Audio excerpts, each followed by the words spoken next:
Dude, Hey, what's up? what you reading? The Bible. You're reading the Bible? Yeah.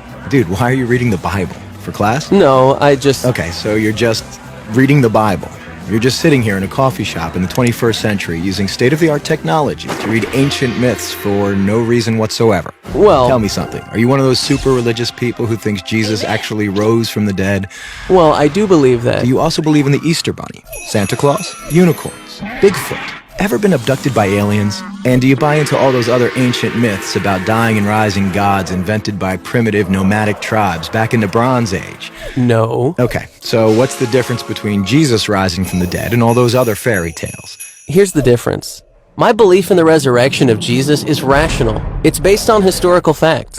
Facts? What facts? Well, first, Jesus died by crucifixion. Whoa, hold on. We don't even know if Jesus existed.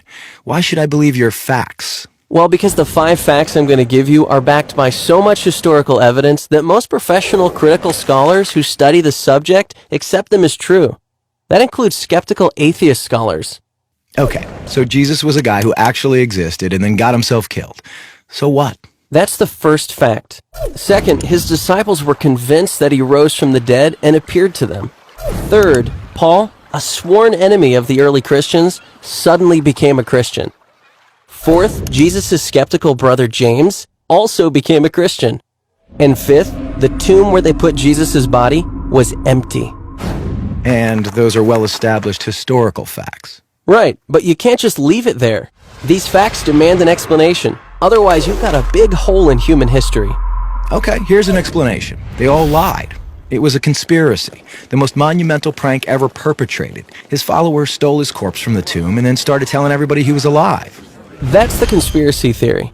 The problem is it doesn't explain the facts. How do a few spineless fishermen, cringing in fear for their lives, subdue a bunch of well-armed, professional Roman guards, roll away a 2-ton stone, steal a body, then hide it from a city swarming with people trying to find it? And why would they do it? The disciples had absolutely nothing to gain by lying about Jesus' resurrection. In fact, they were persecuted, and we have good historical evidence that 5 of them were martyred because of their claim that Jesus rose from the dead. Apparently not a single one of them ever recanted. People don't willingly die for something they know isn't true. They were there. They knew whether it was true or not.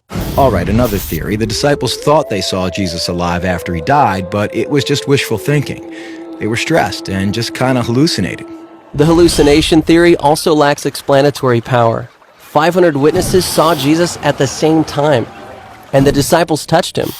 Psychologists have shown that hallucinations don't work like that, nor does this explain the empty tomb. Okay, look, maybe there's some other explanation, but the bottom line is dead people stay dead. Rising from the dead would be a supernatural event, a miracle, and science has proven that miracles don't happen.